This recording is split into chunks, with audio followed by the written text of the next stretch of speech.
তো আজ আমি ফোনেতে দেখলাম এই হ্যারি পটারের বাদ কিন্ডার জয় ডিসি ভাইরাল হয়েছে, এর জন্য আমরাও চলে গেলাম এই কিন্ডার জয়গুলো খুঁজতে। অনেক খোঁজার পরে দেখো গাইস ফাইনালি ডিসি কিন্ডার জয় পেয়ে গেছি। কিন্তু ভাই এক একটা প্যাকেট 150 টাকা করে পড়েছে, আর অ্যামাজনে এই প্যাকেটের দাম 200 টাকা। এই কিন্ডার জয়ের মেন আকর্ষণ হলো গোল্ডেন টয় আর ব্ল্যাক টয়। আর ভাই আমরা যদি গোল্ডেন টয় পেয়ে যাই তাহলে চলে যাব অস্ট্রেলিয়া।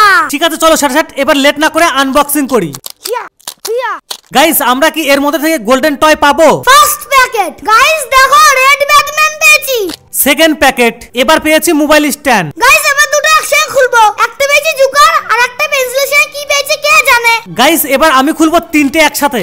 দেখো দুটো পেয়েছি ব্ল্যাক ব্যাটম্যান আর একটা পেয়েছি রেড ব্যাটম্যান। গাইস আমরা কি গোল্ডেন ব্যাটম্যান পাবো না? লাস্ট বাকি আছে এই দুটো, ঠাকুর এই দুটোর থেকে যেন গোল্ডেন ব্যাটম্যান পেয়ে যায়। ধরতেরি পেয়েছি একটা লেডিস জোকার আর জেন্টস জোকার। দেখো গাইস গোল্ডেন টয় আমাদের কপালে জুটিনি। তো গাইস কমেন্ট